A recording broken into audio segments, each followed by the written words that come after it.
Hey guys, welcome to my channel. मैं हूं आपका फ्रेंड श्रीकांत। आप देख रहे हैं सिकवार चैनल।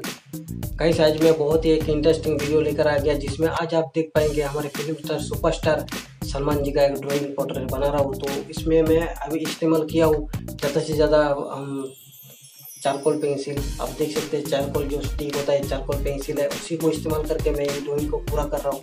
तो एंड तक देखिए, अच्छा लगे तो लाइक एंड शेयर करिएगा और चैनल को अभी तक सब्सक्राइब नहीं किया तो सब्सक्राइब कर लीजिएगा। साथ ही जो बगल में घंटे वाला बेल है उसको भी दबा दो, ताकि ऐसे न्यू वीडियो नोटिफिकेशन आपके मोबाइल पर मिल जाए। तो गाइस, चलिए शुरू करते हैं आज का ड्राइंग। नहीं है तो सबसे पहले आप देख सकते हैं मैं एक मैकेनिकल पेंसिल इस्तेमाल करके आउटलाइन पूरा कर रहा हूँ। आउटलाइन बनाने के लिए मैं फ्री हैंड आउटलाइन कर रहा हूँ, आप देख सकते हैं।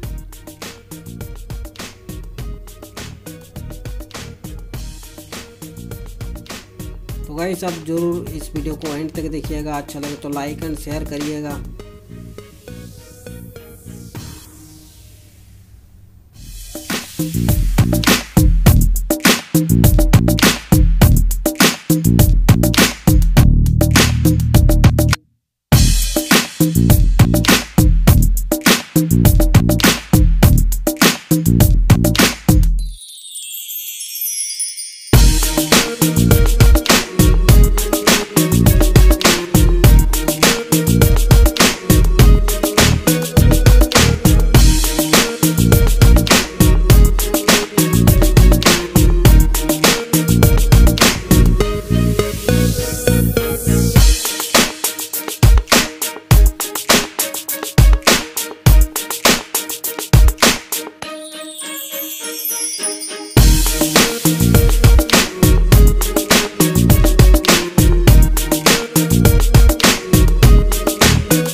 है गाइस, आपको कुछ अगर कमीशन वर्क करवाना है मुझसे, यानी आपको कुछ ड्राइंग पोर्ट्रेट बनवाना है आपका, तो मुझे कॉन्टैक्ट करिए। मुझे कॉन्टैक्ट करने के लिए मेरा जो जीमेल आईडी है उस पर भी आप मेल भेज सकते हैं। स्क्रीन पे देख सकते हैं जीमेल आईडी दिया हुआ है। एंड आप मुझे व्हाट्सएप पे भी मैसेज भेज सकते हैं। व्हाट्सएप नंबर भी यहाँ पर है, स्क्रीन पे आप देख सकते हैं। तो ज़रूर मुझे कॉन्टैक्ट करिए। और अभी तक चैनल को सब्सक्राइब नहीं किए तो सब्सक्राइब कर लीजिएगा। साथ ही जो बगल में घंटे वाला बेल है उसको भी दबा दो, ताकि ऐसा ही न्यू वीडियो का नोटिफिकेशन आपके मोबाइल पर मिल जाए। तो गाइस, आज के लिए इतना ही था। Thanks for watching.